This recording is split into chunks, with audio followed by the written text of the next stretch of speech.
actually handling the logic. For example, if someone sends gibberish, the chatbot is able to respond.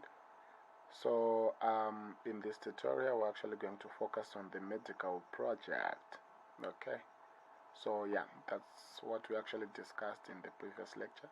So we're going to follow these guidelines that we actually set for ourselves here, like for example, getting results for COVID through our medical chatbot, and then giving users our COVID statistics, that is either globally or by country. Yeah, so we have a lot to do, so let's get on to it. Okay, so what I'm going to do first, I'm going to delete all this code that we actually wrote, this one.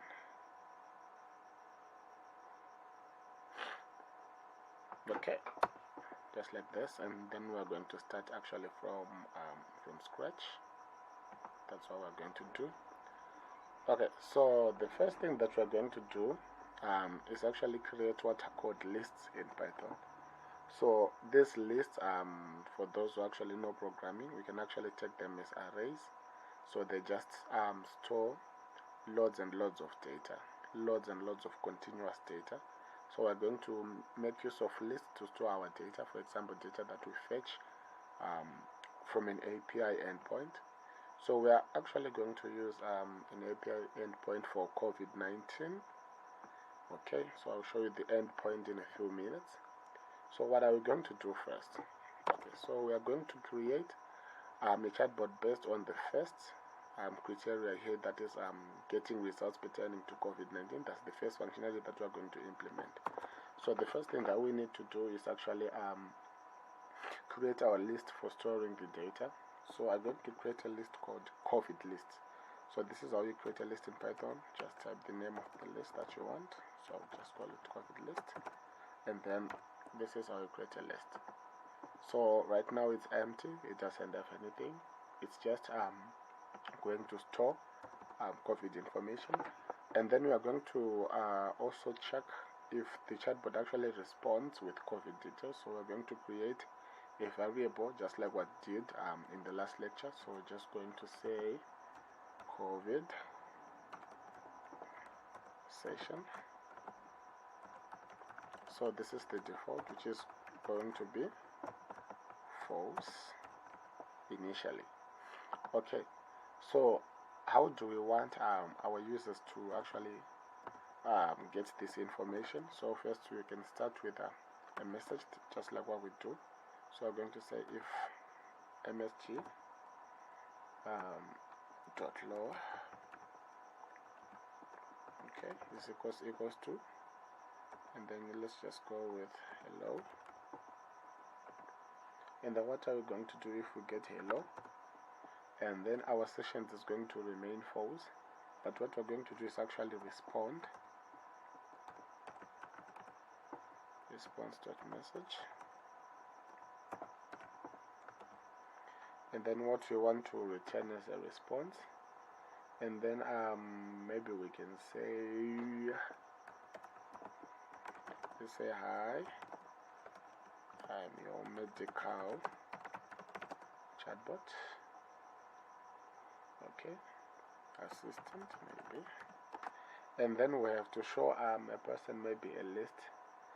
So let's /n, please select any of the following, and then let's just do /n for a new line, and then let's just do 1, and then COVID information. So this is our first functionality, COVID information. So that's what you're going to actually return to the user. Okay, so that's our first functionality, and then we have to return it to the user. Say return str, which is string response.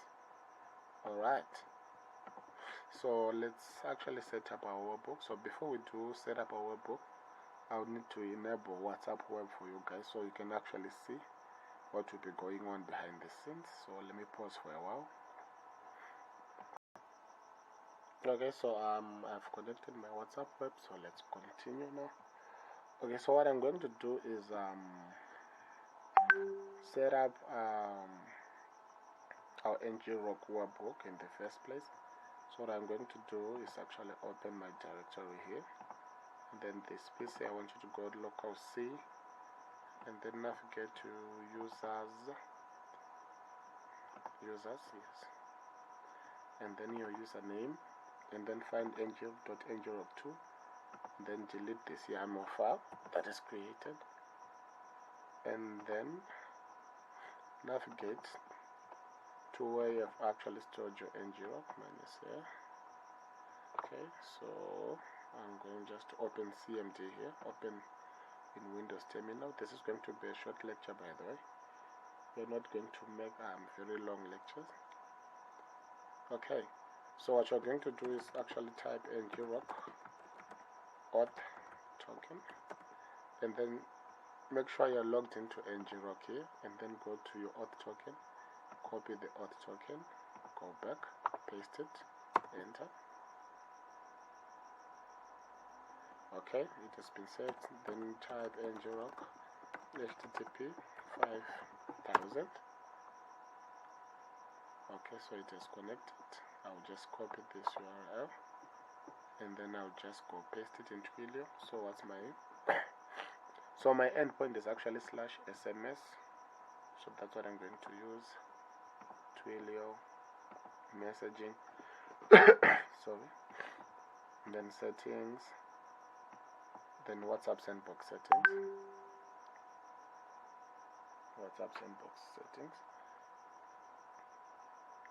and then here I'm going to actually paste my endpoint.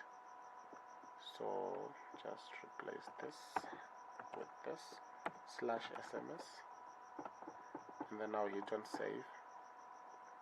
Okay, it's saved, and then I'll go to try it out, send a WhatsApp message so that I can get activated into the sandbox. So wait for it. Okay, so I'll just copy this message for demonstration, and then copy it, come here, and then just send it, or just paste it, so that I can join the sandbox. Okay, so I'm set up now. So let's go back to our code. So this is what we want the user to get. So let's check it out first. Let's just type flask run. If it's working, we'll change the logic later. So this is actually the COVID-19 endpoint, also API that we are going to use, covid19.medred.api. So when you actually put it into a browser, this is what you actually get. So this is JSON data structures. So as you can see, we have the total global value for COVID-19, and then it will give you sort of like arguments. So if you want to get daily COVID-19 updates, you have to put daily, and then the date. If you want for a specific country, you just say countries, then the country here. So that's what we're going to do. We're going to get the global results for COVID-19, and then country-specific results. So yeah, let's get to it. Okay, so we have an error. Name flow is not defined. Where's that? Okay, I'm sorry about it. So let's run it again and check if it's working right now. Okay, so let's check by just sending hello. I'm using Internet Explorer here, so I just type in hello. Okay, I'm your medical assistant. Please select any of the following. 1. COVID-19 information. So what we want to do is, for example, if a user actually says 1, the user actually gets the COVID-19 information using the API that I just showed you. So what you're going to do now is go back to our code. So now we need to write the functionality for if a user says 1. So we're just saying if msg.log, right, is equal to, and then we need a string of 1. But then what you want to do if a user actually responds with 1 or selects the option 1, we want the user to actually get a message. For example, we're going to say response.message, and then what do you want to message? Getting global COVID-19 starts. Alright, and then response.message, we want to give the user another message, and then let's just say to get specific results for a country type COVID, then the country, e.g., and then let's do /n for a new line, COVID Zimbabwe. Okay, this is what we want the user to get, and then we need to return it. Return string and then response. Okay, we are moving. Okay, so let me start this over again and check if it actually works. So I'll go back here. Hello.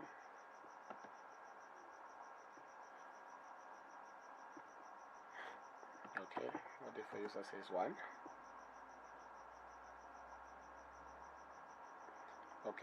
Okay, getting global COVID-19 starts. To get a specific result for a country type COVID, then the country, e.g. COVID Zimbabwe. So what you're going to do now is actually utilize this API that I just showed you. So let's get to it. Okay, so we go back to our code right now. So how are we going to get this COVID-19 global statistics? We're actually going to utilize the power of the API right now.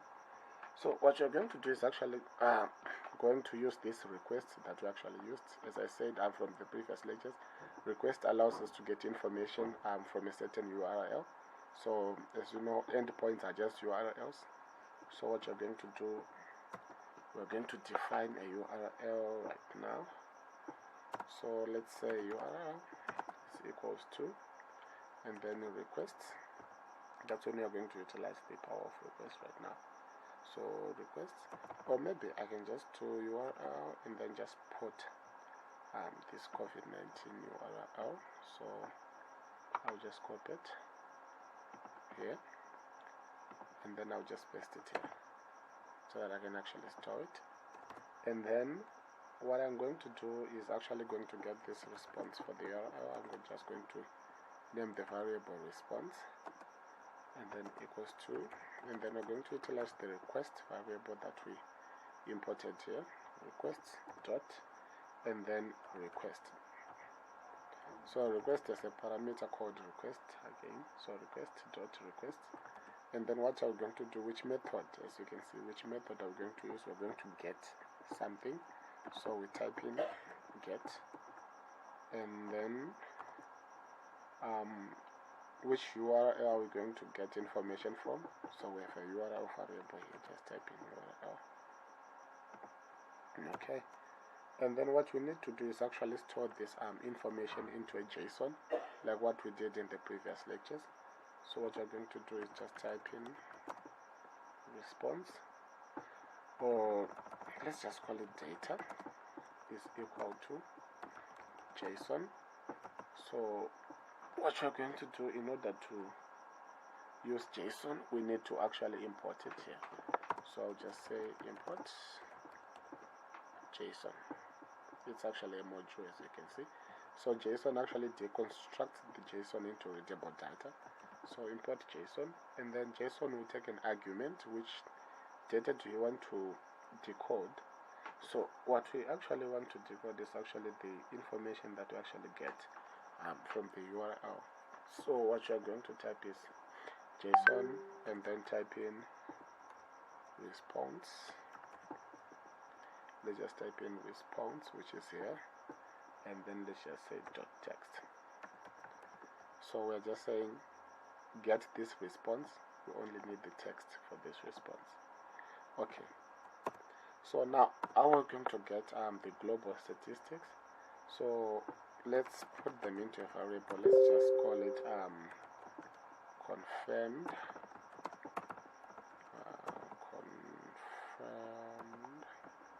what's the spelling for confirmed cases is equal to, okay, confirmed cases is equal to, and then what we want is actually saying total global cases. This is just text to just ports. That's what I want my users to see. Total global cases, right? And then I'll just say put a space here, and then I'll just put a plus, and then we need to get now the data, so I'll put them into a string, and then I'll call the data function, which is now our JSON, right? And then this brackets. So what we're going to do is for example, I'm saying data, I'm actually referencing this right here, and then when I put those brackets, I just want to access a certain portion of this whole string. So for example, if I say brackets confirmed, it's going to give me this value. So I'll say brackets confirmed and then value. It will give me the total number of COVID-19 casualties.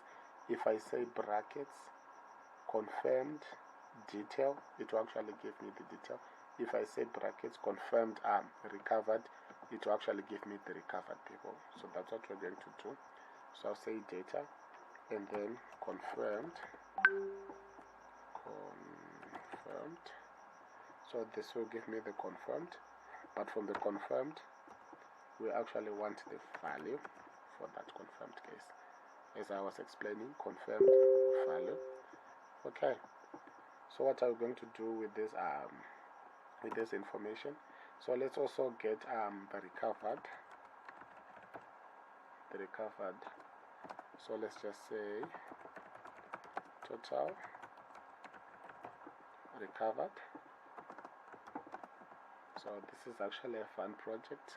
So this is actually the beginning, and then let's put it into a string, and then again let's say data, right?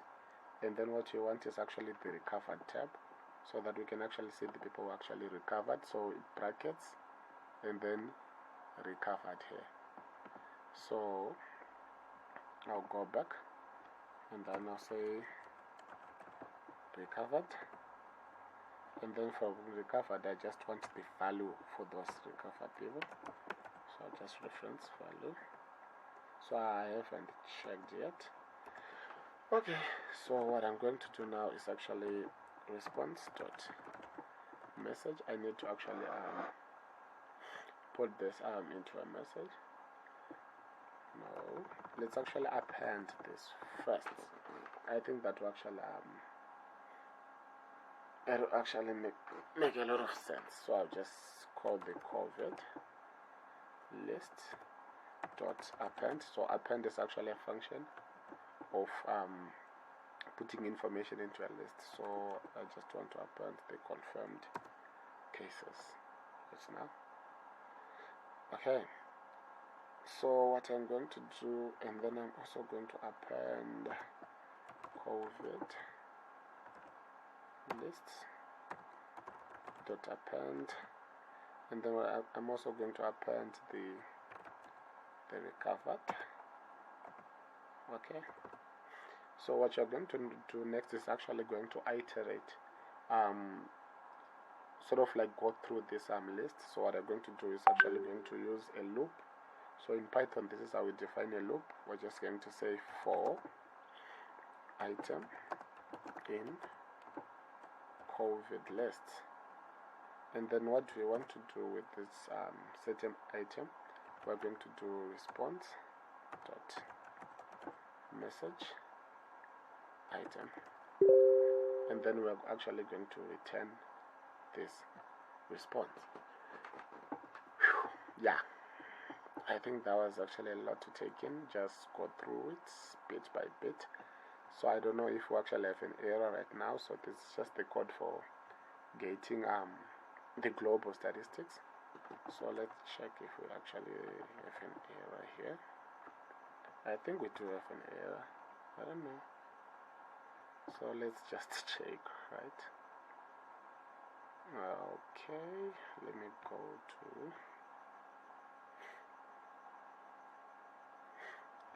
to my WhatsApp web. Okay, so I'm going to type in hello so that I see if it's actually responding. Okay, then I'll type 1.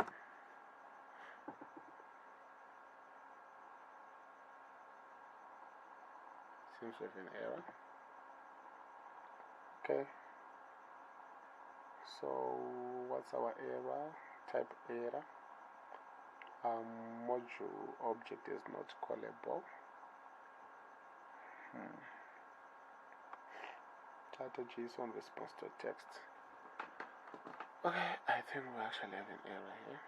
So let's take a look at it. So we are fetching our API from here, and then we're actually calling the data. Alright, I've seen the error.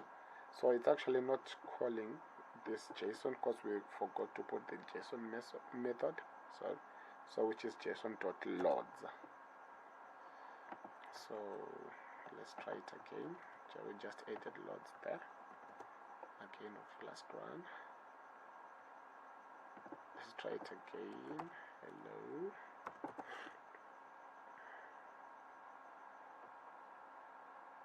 And then 1. That's our option that we have. Okay, 200, 200. Okay, seems it worked. I'm getting global 19 stats. Total recovered, as you can see, 0 because the API didn't update. And then this is now the total global cases that we have. So yeah, we've actually fetched the first of our results. Then we need to implement the use case, for example, of getting information based on a country. For example, if a user types COVID Zimbabwe, COVID Malawi, COVID anything, COVID any country, this actually gets the results. So what we're going to do is actually going to handle this logic.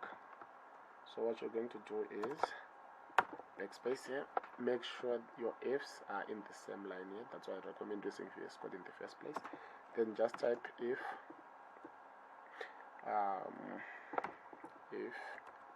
COVID.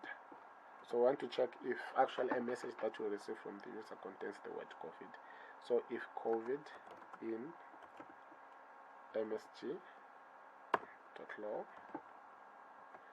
then what are we going to do if we actually see COVID? Okay, so what we need to do if we actually receive COVID, we want to actually replace this COVID that we receive from the user with an empty space and actually forward only the country that we get to the API right now. For example, it says https covid19.metro.id/api/country/ the name of the country. So we're going to store this response into a message variable that we receive from the user. It's COVID something. So msg or message is equals to, so this is going to be our variable actually. So we're going to say msg dot, we're going to replace, what are we going to replace? We are going to replace the COVID text. So what you're going to do is replace COVID and then comma, what you're going to replace it with an empty string. Okay, so but if we actually manage to replace COVID with an empty string, we're going to get empty spaces. So what we're going to do is actually going to use a function called strip, which is from Python. So what we're going to do is just go .strip. Don't worry if this is actually tedious. We're going to have a Python course after this, so you get all the nitty-gritties. So once we have stripped all the spaces, strip actually is used to strip spaces that we get. So once we've actually stripped the spaces, we need to actually get the information pertaining to a country. So I'll just say URL again, and then here I'll just type in the URL if I copied it before. So I'll just copy it from here. Okay, sorry about it. Okay, so I'm just going to paste it in here. Okay, so the API actually tells us if we actually want to get information pertaining to a country, all we have to do is actually say country. So for example, it says, let's look at it. Okay, right now it says you have to do API, then countries, and then slash the country that you want. So let's check it. For example, if we say countries, and then we say slash, and then let's put the country, Zimbabwe. As you can see, it actually works. So this is what we actually want to do, but we want to actually make it dynamic and then work with the country that the user actually ports. So let's get back to our code. So let's say API and then countries. Okay, and then slash. What you're going to do is actually going to create a variable instance here, which will be replaced by the country the user puts.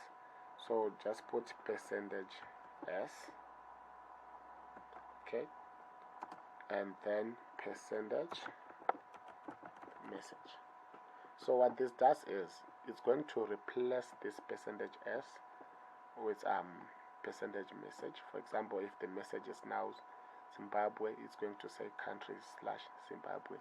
If another user says Malawi, it's going to be country/Malawi here. So the percentage is it's just sort of like a placeholder, and then we're going to put information to this placeholder. Okay, let's proceed. And then what we need to do is actually going to get this information. We're just going to do the same thing that we did on the top. Response is equals to requests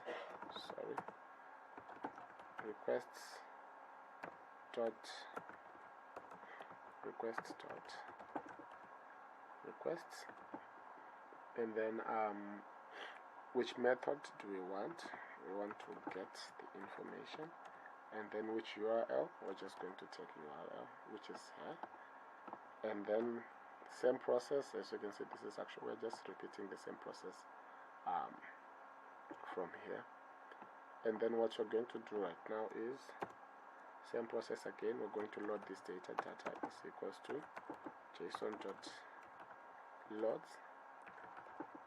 response.text. Same process from above, and then we have to get this information. So we have to send a user the message, response.message to the user, and say let's say COVID-19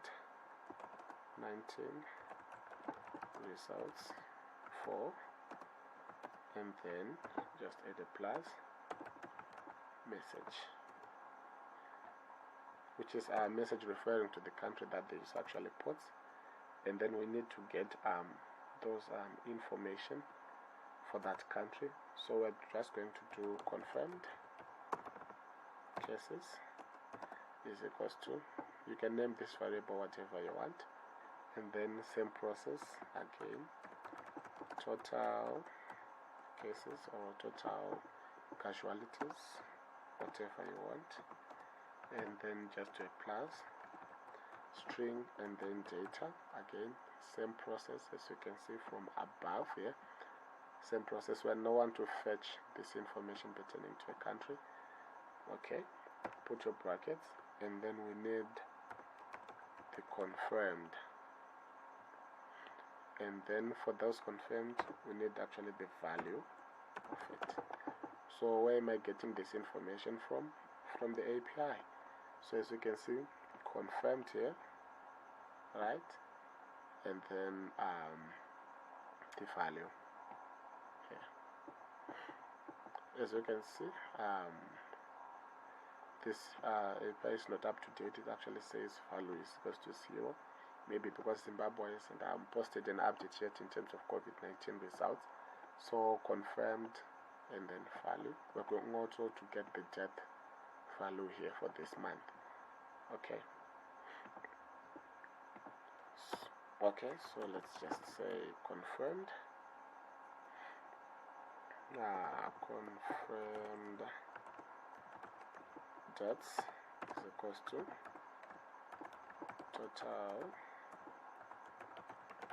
deaths and then plus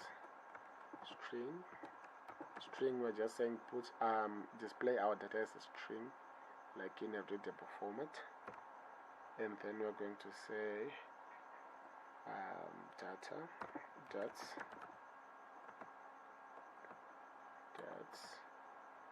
and then the value for those deaths. This is all in the API, deaths and then the value of it. We'll show you more tutorials on how to actually work with APIs, but for now just follow along. If you have any questions, just ask. So we're actually implementing these two tasks. Okay, so we've actually made this information public.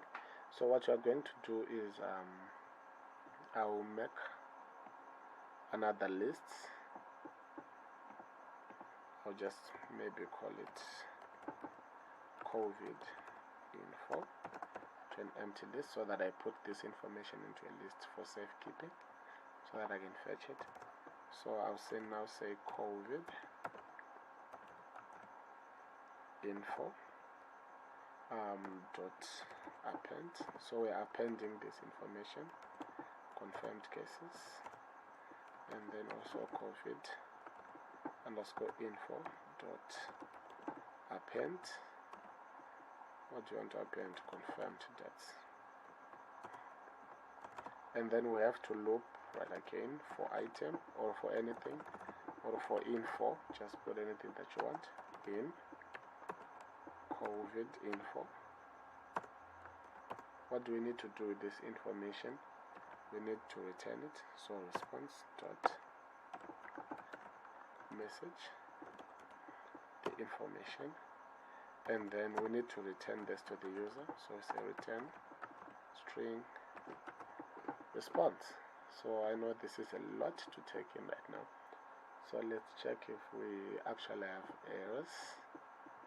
So stop this and then do a flask run again. Okay, so let's check it.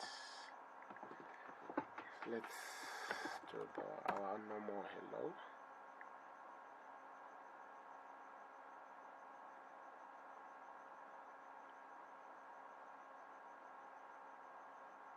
Okay, so my network is a bit slow, and then 1.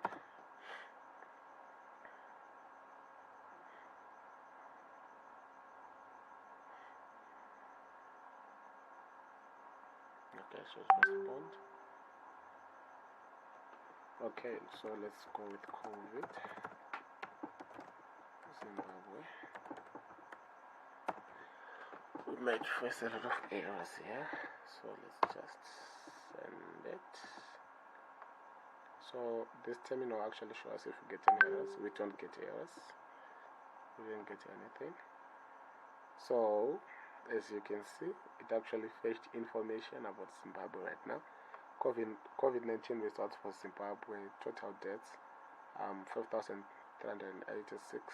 and then the total cases in Zimbabwe is 23,300. 20,000. Okay, yeah, 20,000. 233,571. Okay, what if we type for another country or a different country? Let's say COVID. Which other country do we have? Malawi. I don't know. Let's check. Maybe the API actually has information pertaining to Malawi. Okay, it's working. COVID-19 results for Malawi, total cases this number, total test this number. Let's say COVID Zambia. As you can see, it's a dynamic chatbot. It can actually get you results for any state, for any country, for anywhere. So everything is working.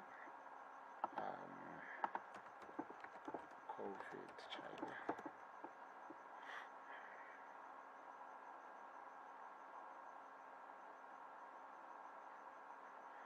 Okay, COVID-19 results for China, total deaths this month, and the total cases. So we can actually do more with it. We can actually get like the total number of recovered people, the total number of the deaths combined with the last update. Maybe we need to give users the date so that they can actually know the date for the results. So thank you for watching this tutorial. If you have any questions, kindly post them and ask. So we've actually covered the first tasks here, like the first one, getting results pertaining to COVID, and then the second, which is giving users COVID-19 statistics globally or by country. So we really have moved. So this is our code. If you have any question, feel free to ask. I'm going to post this source code in the learning material section so that you can actually get access to it. So yeah, this was a fun and long tutorial. I thought it would be a bit short, but it seemed it was too long. Sorry about that. So yes, as you can see, the strip method actually strips information, strips spaces from the text that we receive from the user. For example, we need to replace the COVID and then only end up with the country, and then we put this country here, concatenating it or combining it with the API by using a placeholder which is %s, and then we get the response here when we actually accessing the URL, and then we load this data into a JSON object so that we can actually decode it into readable language, and then we actually respond to a user with this message, and then we actually fetch information here, confirmed cases, where we're getting information from the decoded information here, which is data, and then we are using now these brackets to actually access the data here. So we're saying go to confirmed and then get the values, and then we are actually appending or putting this information into a container, which we call a list in Python, and then by using this append method like covidinfo.append, and then we append it, and then we're actually looping for this information by using a for loop in Python for info or for item or for anything that you want. You just put any variable name in COVID info. It's going to response.message information, and then we actually return this information to the user. Okay, so take time like to get it in. I know it's a lot, but we're going somewhere. As I said, this is going to be a mega project. It's going to be a big project. As you can see, this is just the first two tasks here. Imagine we're going to go with giving guidelines for COVID-19, booking sessions with doctors, consultation with doctors, drug analysis, disease diagnosis, searching of diseases, searching of symptoms, searching cause of a certain disease. So it's going to be a very big project and a long one. So as you can see, we've actually just made the first functionality, which we actually called 1 here, which is just COVID-19 information. So thank you for watching this tutorial. Have a great day.